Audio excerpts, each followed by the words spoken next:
Stand clear of the closing doors, please.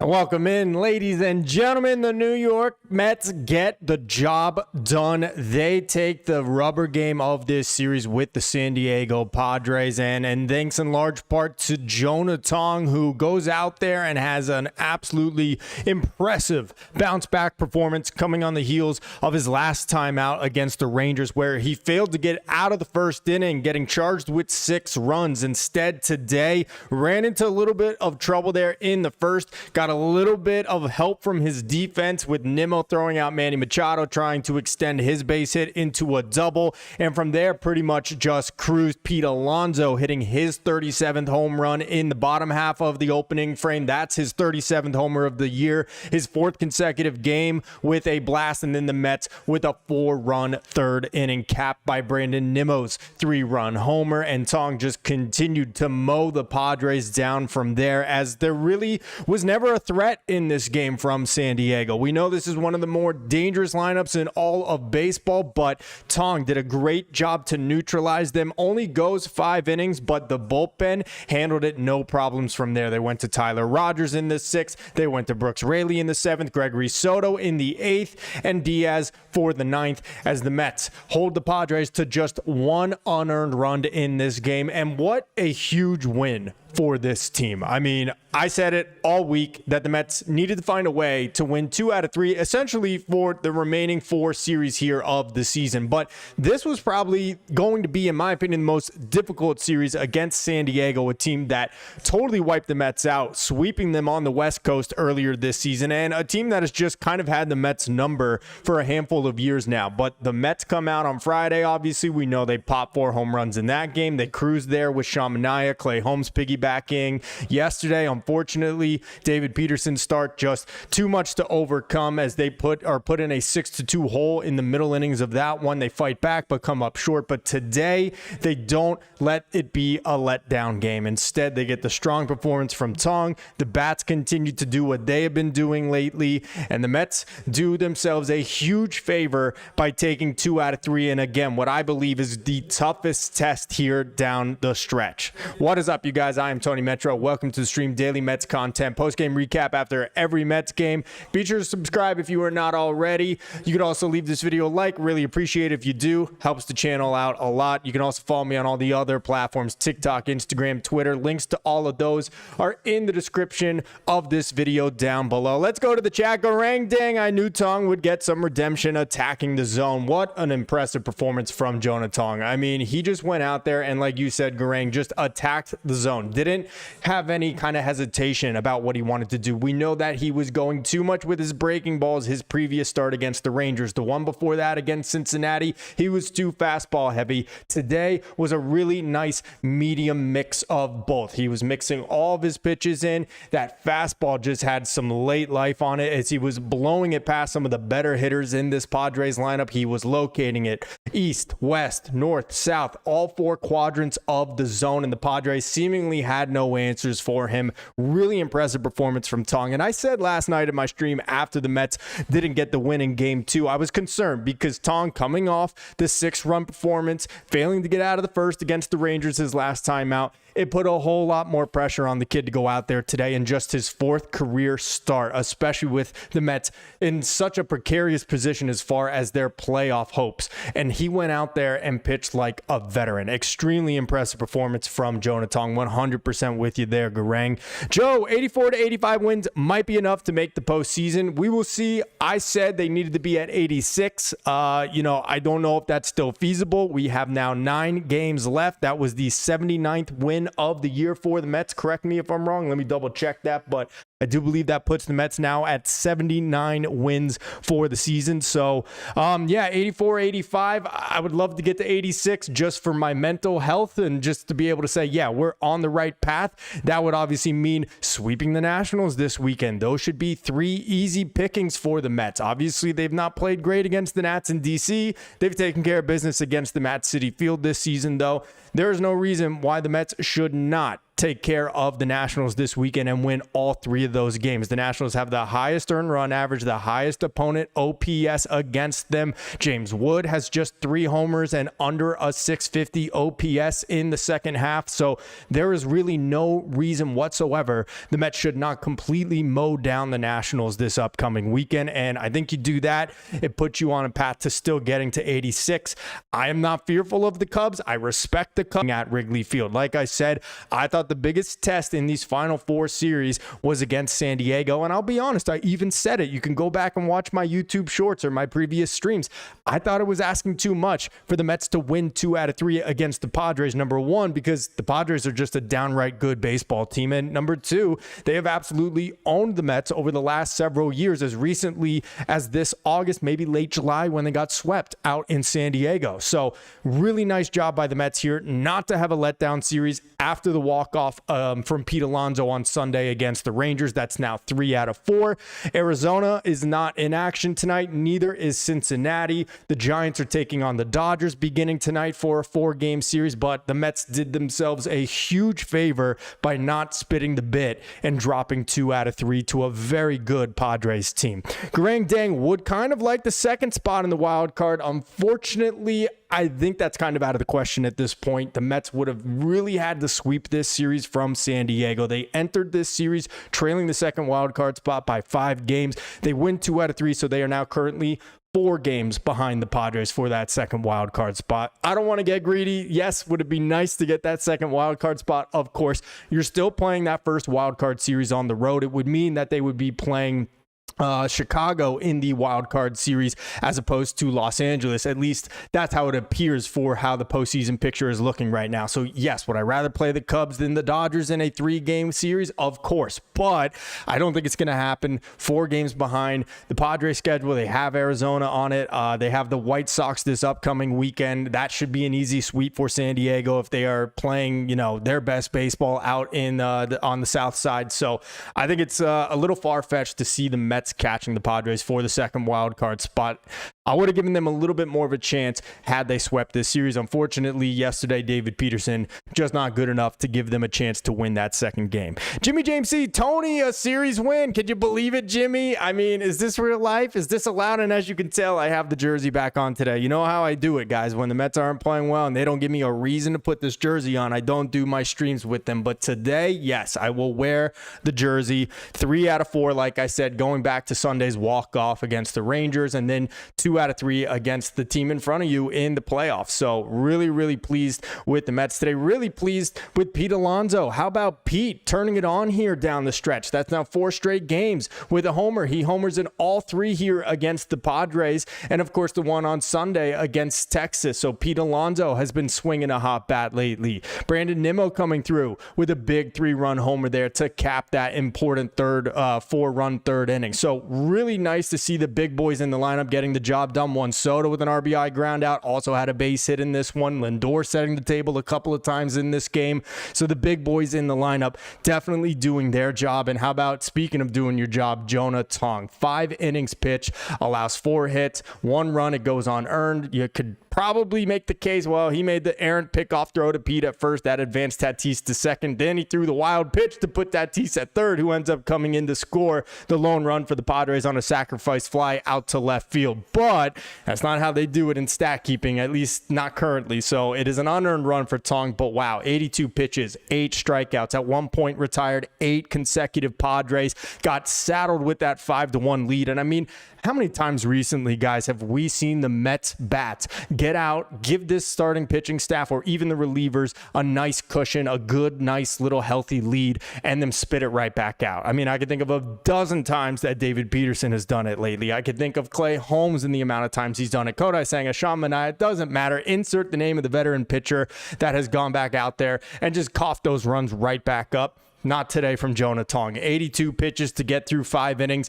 You could have made the case, hey, put him out there for the 6th. I think this was one of those situations where you wanted to keep it short and safe. You wanted to keep it short and very positive for Jonah Tong. They say that when you're training dogs, right? And I don't mean to compare him to a dog, but for a puppy, when you get him on a leash and you're going to take him out for a walk, you want to keep those training sessions short and positive. You know, maybe 5-10 minute walk with your little puppy, like I did with Mookie sitting right here. Now he's a 99-pound German Shepherd. He's a big boy. But my point is, he got through 5 innings. He retired his last 8 batters. He struck out 8. He didn't issue a walk and got in line for the win. And I think that was kind of the whole idea of pulling him after 5 instead of pushing him to a 6th, where he would have been facing the top of the Padres lineup. That would have been his 3rd time through the order. So no problems there for me. Abso Alonso's homer 4 times in 4 games. That is right, 4 straight games with home runs for Pete Alonso, as you can see on your screen right here. An absolute no-doubter. I think that was 440 feet. He has been hitting some tape measure shots lately. So love to see it. Pete turning it on at the right time. And I mean, hey, no reason at this point that he couldn't have that 40 home run season. It was looking pretty unlikely this time last week when he had, I guess it would have been 33 and he had kind of stalled out. It was 40 something at bats before his walk-off on Sunday against Texas. And now all of a sudden has a homer in 4 straight games, 37 for the year. Very, very conceivable that Pete does end up having another 40 home run season. Garang Dang says, yeah, but wish we had that production in away games. Yeah, well, you know, the Mets have not been a good away team this year. And it's funny because they used to struggle, it seemed, more at Citi Field than they did on the road, just in general. And this is going back to 2019, 2018. So not even this specific team, but they definitely have had their struggles in these road grays right here. So hopefully they'll be able to turn that on, especially because, well, we know the Mets are going to be playing that wild card series if they make the playoffs, all 3 on the road as the away team. So they've got to find a way to piece it together here and win it on the road, just like they had to last year against Milwaukee. Abso says, if we could win every series the rest of the way, then we'll be okay. 100%. I said the Mets needed to go 8-4 in these final 12 games. And I basically broke it down like this. You could either sweep those 2 weaker teams in the Nationals and in the Marlins, which, to be honest, the Mets have trouble with the Marlins and not a ton of success against the Nationals either, or you could win 2 out of 3, and that should get you to 8 wins. Win 2 out of 3 the rest of the way. They did it so far here with San Diego. Now they have their shot at the Nationals. Like I said, that should be a sweep. It should, and I'm not saying it should be because I think the Mets are infinitely better than the Nats, and because the Nats can't beat us, not the case at all. We've seen the Nationals beat us plenty down in D.C. this year, but I say they should because they need to. Because they should be a better team and they need to play their best brand of baseball right now. And this is a Nationals team that has just been floundering in last place pretty much since they fired Davey Martinez and Mike Rizzo, their general manager. Their young star and James Wood has had a really brutal second half. The pitching staff, like I said, highest earned run average, highest OPS against this season. There is no reason why the Mets shouldn't sweep this weekend series from the Nationals. It would do them a world of good to get 3 easy dubs before heading out to Chicago, and then of course we know Miami for that final weekend of the series. So that is just how my mind is operating right now. Abso says Peterson needs a tag team partner moving forward. Look, it was a bad start for Peterson yesterday in a string of really poor starts since August 6th. You guys know the numbers: 7.58 ERA. Last 4 starts, 21 earned runs over 17 in a 3rd innings pitched. Problem is, man, we just don't have enough arms to keep doing this piggyback thing. I mean, maybe that is a thing that you do in game 2 or game 3 of the wild card series. Maybe you match up all the veterans. You have the Holmes-Manaea combination. Maybe you do that Peterson and what's his name? Oh my God, it's escaping me. Kodai Senga, if he comes back and looks good, maybe that's the best way to get Senga reintroduced to the big leagues, but we just don't have enough arms to be doing this, unfortunately. And it's an encouraging start from Tong here today. I think he's assuredly getting another start here down the stretch in the regular season after his performance here today, but everything is kind of up in the air right now. Carlos Mendoza even said prior to today's game, is Kodai Senga guaranteed a playoff rotation spot in a potential postseason run? And he said, no, we're going to carry the best 13 pitchers, whoever those may be. So nobody in this group is truly guaranteed a spot. I mean, I think we can kind of put the pieces together and say Nolan McLean is most certainly going to get a start in the playoffs if the Mets make it there. But there are still a lot of moving parts, and we have to figure all that stuff out. I just don't know if there is another arm you can pair up with David Peterson, despite that likely being what would be the best good for him and for this team. Mark Rapp, what's up? Tong balling today. The Mets need to be a little embarrassed by the way the youngsters are taking over. I mean, dude, and you know what? It's funny because these guys have been pitching in the minor leagues too. So you can make up the excuse, yeah, well, you know, they threw 120 innings so far, or in the case of Peterson, 160 innings. You know, these guys were also doing the same thing in the minor leagues. And yeah, maybe it's not as exhausting in the minors as it is at the major league level, but these guys have just as much wear and tear on their body and on their arms as the veterans this year. And the veterans have all simultaneously hit this wall and been unable to break through that glass ceiling, while the rookies, for the most part, have been fantastic. Tong with the bounce back today, Sproat with a really impressive performance, his second career start last time out, and obviously what Nolan McLean has done to this point. I totally hear you there, Mark. Nikos, it looks like we can count on two of the youngsters and maybe Tong to pitch for us and start. I don't think that's enough unless something miraculous happens to some of the veterans. You know, we just heard Absol say maybe Peterson needs a tag team partner, and maybe you do that with Jonah Tong, where you have Tong start and Peterson come in relief. Because number one, Peterson, a lefty, you can choose when you want to put him into a game coming in relief and piggybacking or tag teaming with Tong out of the bullpen. And we know Peterson has relief experience. He did it last year in the playoffs on a handful of occasions, including closing out the ninth inning of that Game 3 clincher out in Milwaukee. So I don't hate the idea. If you want to trust Tong for 4, if you could get him for 5 innings of solid work in a potential playoff game, or even in a regular season game with playoff implications here down the stretch, and then going to David Peterson in relief, something that he's at least done before. I would feel a little uncomfortable putting Tong on the mound there in the big leagues, especially during the playoffs or a game that could, you know, have implications of the playoffs coming out of the bullpen, something that I don't believe he has ever done in the minor league. So maybe that's the tag team we're looking for, 4 to 5 out of Tong, and then go to David Peterson in relief, where you have that option of choosing when to put DP in according to the lefty-righty matchups. Let's see, Absol, Mets base stealers haven't been thrown out at second base since May. That is insane. So yes, a catcher has not thrown out a Mets base stealer in basically 4 months. That is insane. Antoine Richardson deserves a raise. He has been the catalyst for that as the Mets first base coach. Juan Soto is credited with him for it, for obviously the high watermark in single season stolen bases for Juan Soto this year, but the rest of the team just running rampant. It's almost a guarantee at this point. You hear Gary Cohen say, and there goes so-and-so from first, and it's like, yeah, you don't even need to really watch. You know he's going to be safe. It is insane how successful the Mets have been at stealing bases this year. They've been picked off, obviously, a couple times during that stretch, but they have not been thrown out by a catcher trying to steal a base since May. So insane. Let's see. Garang Ding saying a piggyback into Peterson like NLDS Game 1 against the Phillies. Ooh, I like that. So you're putting us past the Dodgers already for the wild card round. Are you, Garang? I'm with it, man. That is going to be a tough one if the Mets do end up drawing the Dodgers in the wild card series, which is how it looks. Not a fun place to play. Chavez Ravine, as you guys may or may not know, I spent a lot of my formative years in Los Angeles going to Dodger Stadium as a road fan, cheering on the Mets.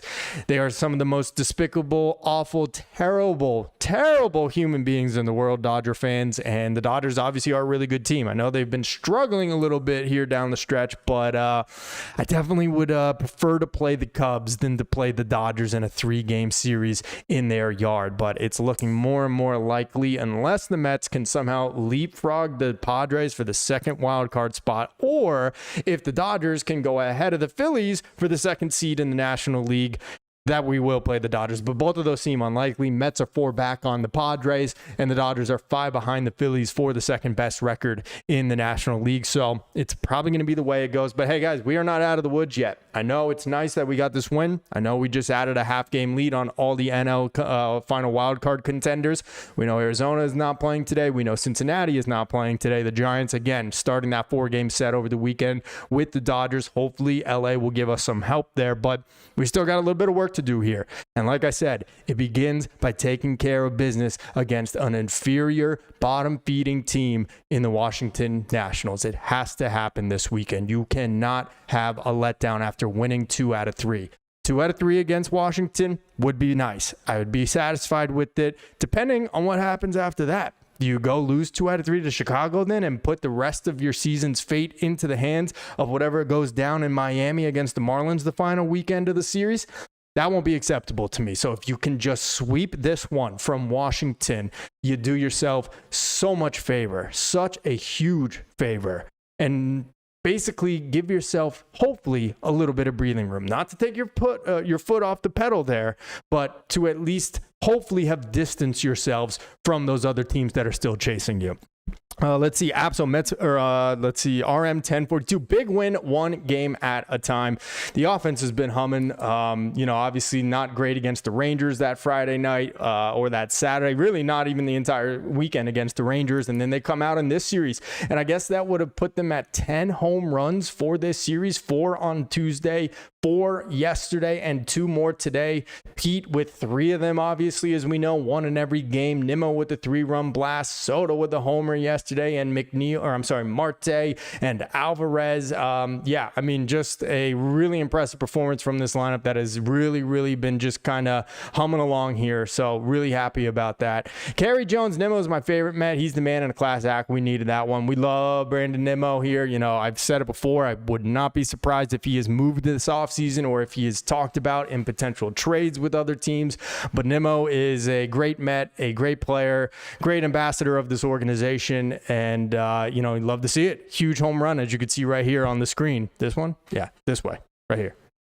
There it is. Yeah. And you can see that emotion there on Francisco Lindor. He didn't even hit the home run. He was on third base, and you see him pumping his fists like that. Like, this team just needed that. They just needed to vomit out all this bad, horrible energy that they have been holding on to, it seems, for so long. And this nice 2 out of 3 against a team in front of them in the playoffs, a team that they might meet in the postseason should they advance far enough, should they first and foremost make it. I think this does a world of good for them. And again, hopefully no letdown now against the Nationals. Joe, first series win since taking 2 from Detroit September 1st through the 2nd. There you go. Yeah, so we went through that 8-game losing streak, obviously. And, it was rough because you started that road trip. It looked really good, winning 2 out of 3 from the first place Tigers, who, by the way, just got swept by the Guardians today. Don't know if you guys caught that. Their lead in the AL Central, I believe, is down now to 4 or something like that. So Guardians are getting really close on their tails. But in any case, then you drop 2 out of 3 to Cincinnati. Then you get swept by Philly. Then you lose 2 in a row to the freaking Rangers this past weekend. But nice to see them bounce back, get the win Sunday, and not have the letdown this series against San Diego. Win 2 out of 3 here. Grang Ding, how was Senga today? Senga did not pitch today unless you're talking about in a minor league rehab assignment, which I don't believe he did today, or at least would not have pitched yet. I don't know what the deal is on him. All I do know is that Carlos Mendoza said that he is not guaranteed a spot on a potential postseason roster. And he said that about everybody, not specifically Kodai Senga. The question just was posed in terms of Senga. Senga will be pitching for AAA Syracuse tonight. That according to SMY Mets. So we don't know, obviously, but hopefully Senga has another good outing. His last time out, I believe it was 6 innings, 1 run on 3 hits. Don't know how many walks that he issued in that outing for AAA Syracuse, but he will make another appearance here tonight, and then we'll see when he gets the next nod, maybe in that Chicago series against the Cubs. Pete Furlong, is there any logic to the streakiness? Awesome game, went in person. Pete, I'm glad you were there, man. Thank you for bringing the good vibes and the win home for the Mets here today, Pete. There's no explanation for it, man. It is a streaky team. There's nothing consistent about them except their inconsistencies this year, and, I've said it ad nauseum at this point, man. One day it's this, one day it's that, one day it's the other thing. There's just really no rhyme or reason to how the Mets win or lose games. It's a different culprit, different thing every single day, it seems, every single series. So we got to just hope that the Mets are going to ride a wave into the postseason to, number one, get in, and number two, hopefully make some noise there. I like what we saw from them this series, even in the loss yesterday. Obviously not the start from David Peterson, but for the Mets to fight back. You get the homer from Soto immediately in the next half inning. You get the homer from Alvey to make it 6-4. You very nearly get the game-tying 2-run homer from Juan Soto. I mean, just a few feet foul down the left field line. That would have tied that game at 6-6. But the Mets didn't just show that lifelessness that we have seen many times throughout this year, where they just kind of sit on their hands. They went down 6-2. It's a back-breaking grand slam from Manny Machado. We're not going to get this one here today. No, they showed a lot of fight yesterday, and then obviously come out today in what I think a lot of fans were calling a must-win game, because you did not want to lose the first series here of this final stretch of 12 games, and they come out. The bats look good, but again, even more impressively, a 22-year-old rookie who I need to check Jonah Tong's birth certificate, because the kid looks 12 years old, not 22. Went out there and just straight up dominated the Padres. No walks, just a couple of scattered hits. I think, again, a huge reason for this, though, and, you know, a lot of people want to get on Nimmo for that noodle arm, they call it, of him making that poor throw on what was a sacrifice fly to score the only run for the Padres there in the third inning. But how about him in the first inning? Getting that ball off the wall, throwing it into second base, and getting Manny Machado there for the second out of that one. Instead of second and third with one out, it's runner at third with 2 outs, and Tong able to strike out the fifth hitter in the lineup for them and get out of that inning. So huge job by Brandon Nimmo gunning down Machado at second, and I think that just put Tong in a very comfortable situation for the rest of the afternoon. Let's see. Pete says, no, I'm sorry. RM1042, no one is going to take on Nimmo's contract. He's more valuable to the Mets than any other team. Yeah, I mean, I don't think many people would be super interested in his contract. I mean, it's not as terrible for a contract as some people make it out to be. I think it's 5 years, $120 million or something like that left. Correct me if I'm wrong. Somewhere around that area. It's really not bad when you compare it to what other guys on the free agent market are getting nowadays. But I do agree, most teams probably are not going to be chomping at the bit to take on that kind of money, that type of contract, despite Nimmo still being a pretty impactful player, although rather streaky at times. Absol, Nimmo tied a single season home run record with 24. Do you think they think of trading Nimmo in the offseason, maybe for some pitching, maybe trade him while he's worth something? Problem is, dude, Nimmo is on the wrong side of 30 now. He has had leg and foot and knee issues over the years. He has taken a step back defensively in left field. He is definitely not someone that you want to use in center field at this point in his career. And yeah, while he hit 24 homers this year, his OPS and his walk numbers have taken some pretty significant steps backward as well. So I'm not trying to disparage Nimmo as a player. I'm just saying that being on the wrong side of 30, given some of the injury history and just the natural wear and tear of what is now nearly a 10-year career. Don't forget, this guy debuted in 2016 for a short cup of coffee. I just don't see many teams being super interested in him, and definitely not that for something that would bring anything super worthwhile back to the Mets to continue to improve this Mets team. But that is for another day. We're not going to get too much into potential offseason hypotheticals right now. Edward Christian Aquan says, great win, great outing for Tong. It's the 4th homer for Pete in the last 4 games. Our young Mets starting pitcher is going to carry us. They should think of piggybacking Senga. Mets need to win the next series. They not only need to win the next series against Washington, they need to sweep this series against the Nationals. I already said it, so I won't get into it again, but this is a golden opportunity. All right. I know we have this fear of the Nationals. We have this fear of the Marlins because we have seen them be pesky and annoying and beat us in big games in the past when they have no business doing so. But if this team wants to go to the playoffs, if this team wants to make a potential run in the postseason, they have got to take care of business against a last place team that has been in the gutter this entire second half. And it's not just the wins and losses. I already told you, worst ERA in the league, highest OPS from opponents against them this year. And of course, James Wood, just 3 homers, an OPS below 650 in the second half. There is nothing threatening about this Nationals team. And if the Mets want to prove that they are one of the top teams in baseball, that they can make a run to the World Series, go out there and sweep the Nats this weekend. That's how I feel about it. Let's see. Lion Contest? I can't read your name. Extend Pete? Yeah, Extend Pete. Man, again, another offseason conversation. I don't know, man. We will see. I've said it here now for a couple of days that I just don't think this front office sees Pete as a part of the long-term future.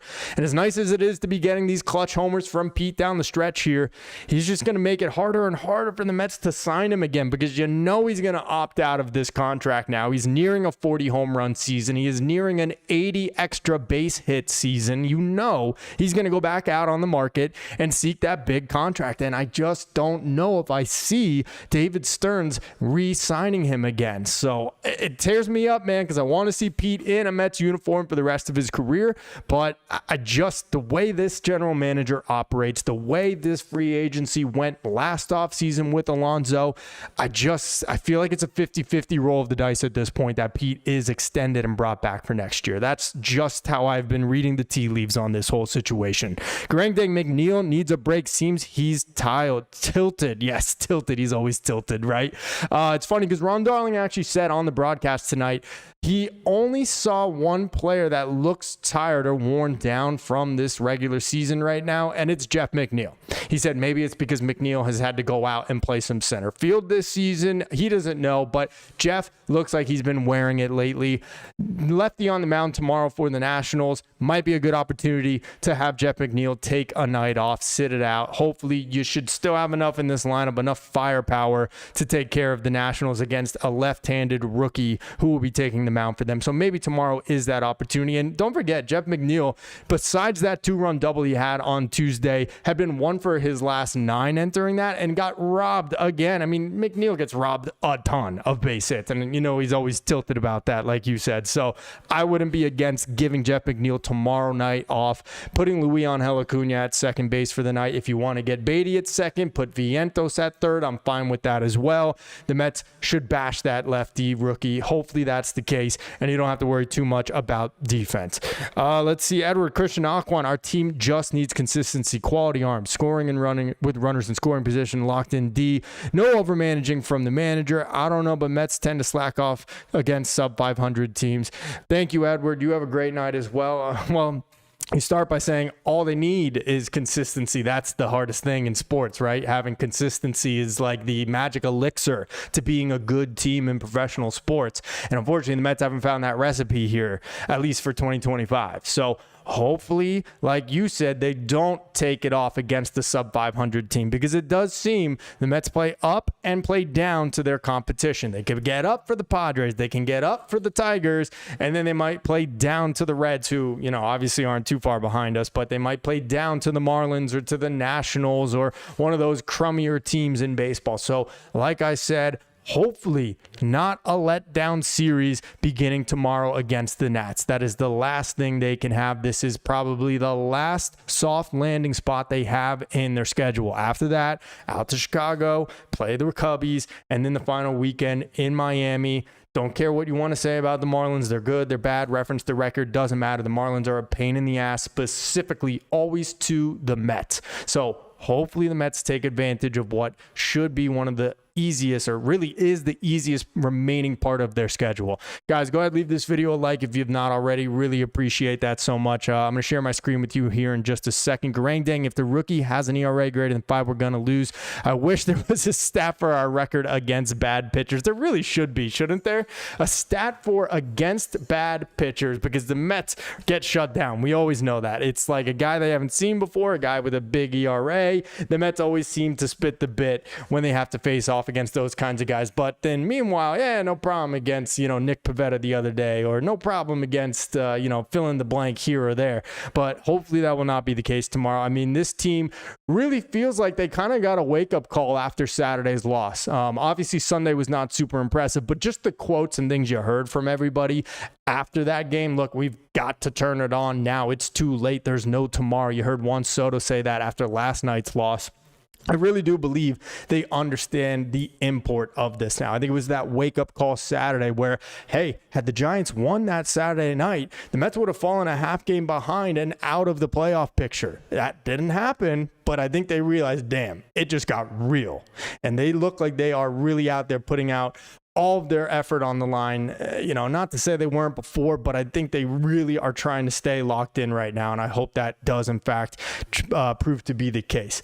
All right, let's go over here. I'll share my screen over here with you guys. Let's go ahead and listen to what the guys have to say. Like I said before, Kodai Senga is scheduled to make another start for AAA Syracuse tonight, so that'll be interesting. Again, Mendy said no guarantee that Senga or really any of the pitchers are on this start in this rotation or pitching for this team in the playoffs. He said it'll come down to whoever are the best 13 pitchers on the roster at that point. So we will see what happens. Hoping obviously for another good start from Senga out in AAA, and we'll go from there and see if there is an opportunity to piggyback anybody, whether it is Senga and David Peterson together. I'm not sure, but we'll just find out as new information comes in. Let's hear what Carlos Mendoza had to say. This is just about Juan Soto. Okay, so I don't actually want to hear that. Let's hear what Nimmo has to say. I think this is just kind of on the top of the order here for this team. At this point of the season, with what you guys are trying to do, that you're starting to stack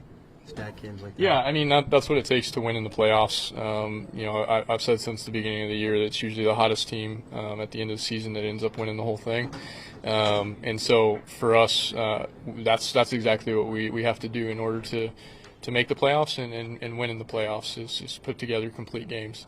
It's very hard to out-hit the other side. In playoffs, everybody kind of turns it up a notch. And so we are going to need, the pitching and the defense and everything to be on point in order for us to win games in the playoffs. So we know that our offense is very capable of, scoring a lot of runs quickly. But, you have to put together complete games, like you said, in order to win. So, Yeah, no doubt about it. Obviously, the playoffs are a whole different animal, and we know this offense has been, for the most part, doing its job pretty well here until they kind of ran into the buzzsaw that was Hunter Green, and then, of course, the 4-game sweep out in Philly. But overall, yeah, the offenses look good. It's the question of the pitching at this point. Can the pitching do what it did today in the case of Jonah Tong, or like it did the other day in the piggyback situation with Clay Holmes and Sean Manaea coming out of the pen and, make one of those leads hold up? That is what I think we're all fearful of every time the Mets put up a crooked number on the board. Geez, how long until that's gone, right? How long until this pitcher, insert the name, gives it all back up, right? And we're trailing again, or it's a tie game again, and all the momentum is gone. So, it's just been a matter of, hey, how do we get this whole team firing on all cylinders at the exact same time? That has been obviously the big struggle. Here's what Pete Alonso had to say about Jonah Tong. This is going to be a word salad of nothingness. I just know it. Back in the way that he did today. I mean, he was poised the entire day.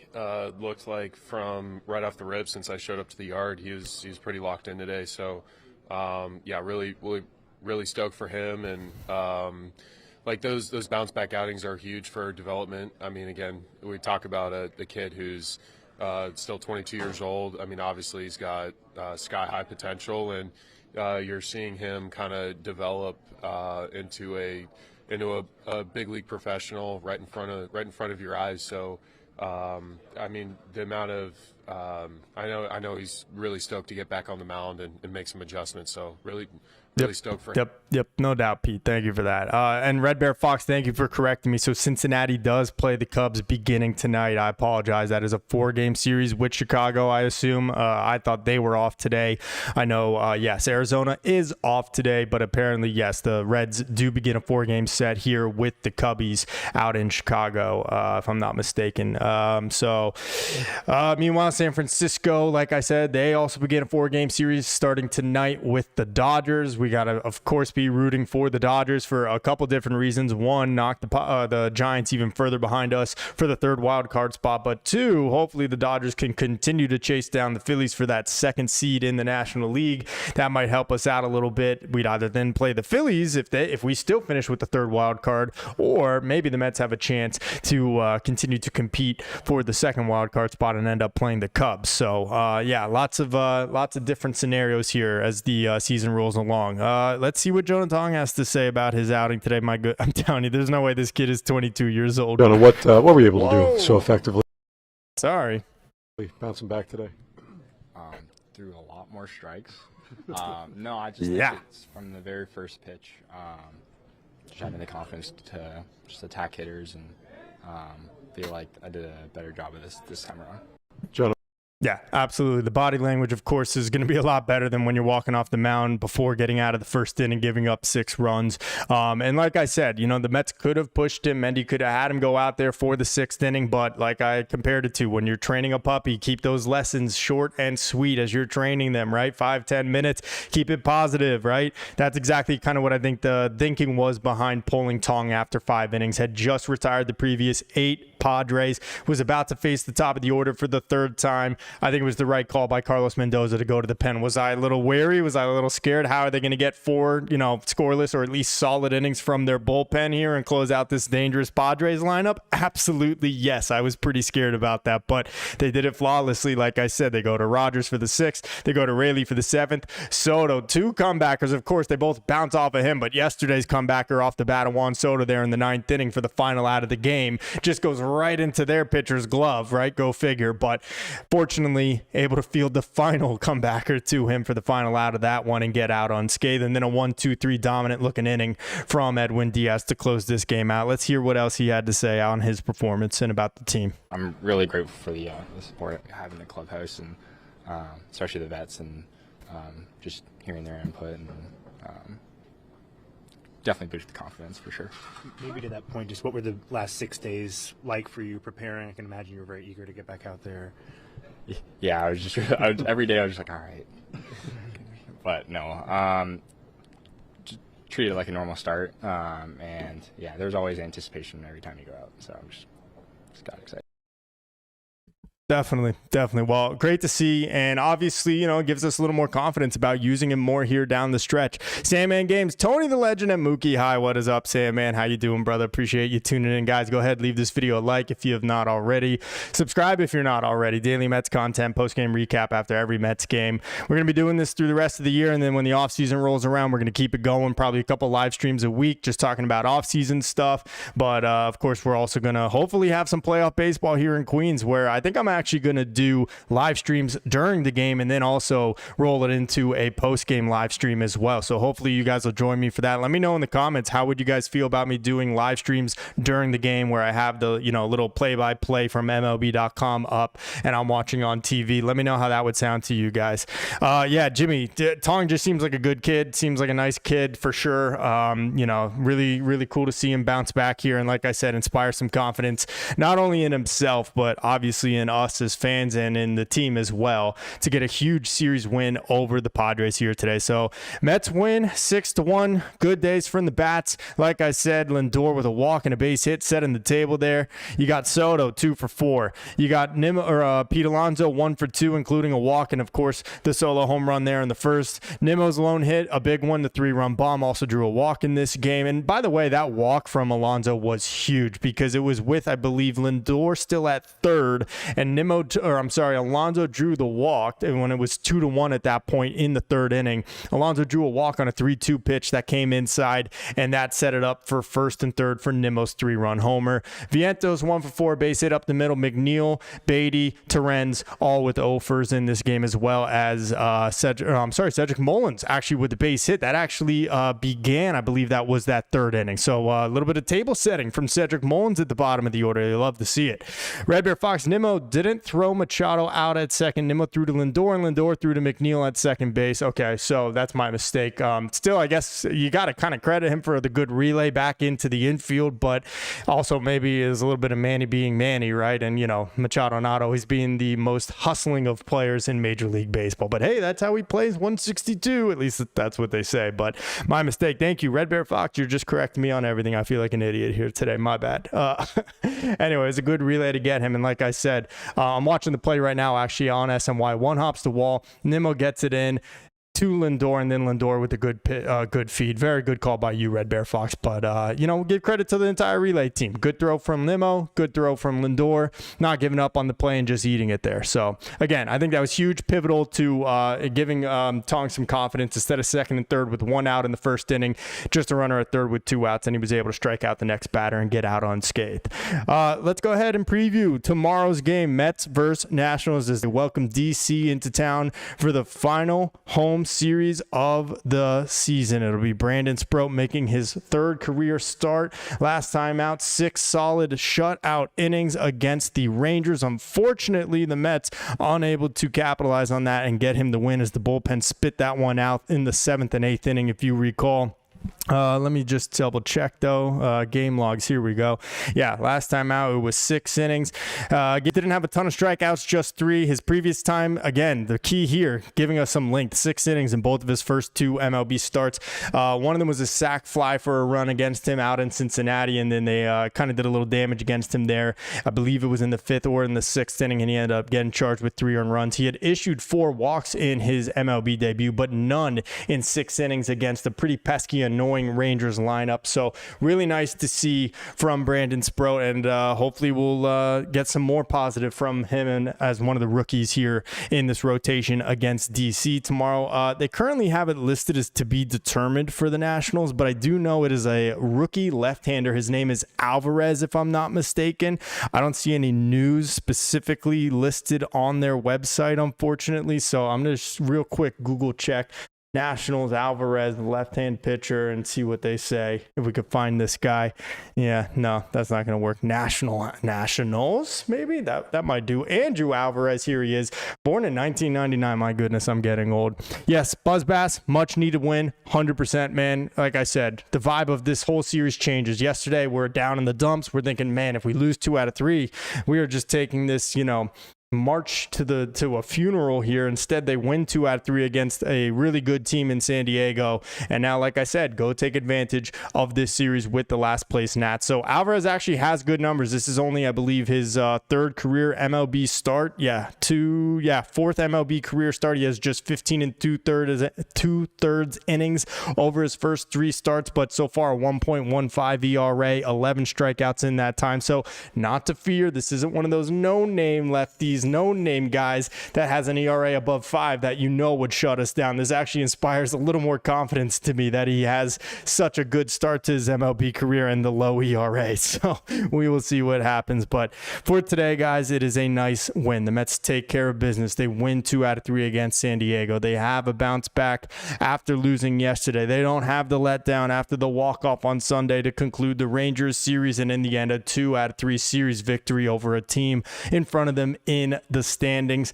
Let's see what happens now, though. There's still more baseball to be played. There is still a lot of work to be done, but obviously got to be really, really pleased with how this week's series went. Guys, go ahead, leave this video a like, subscribe if you're not already for daily Mets content, post-game recap after every Mets game. That is going to do it here for today. Again, a nice W, a much-needed W, but we'll be right back tomorrow with another post-game recap after the opening game of the series against the Nationals. Until then, though, guys, I am Tony Metro. Stay true to the orange and blue.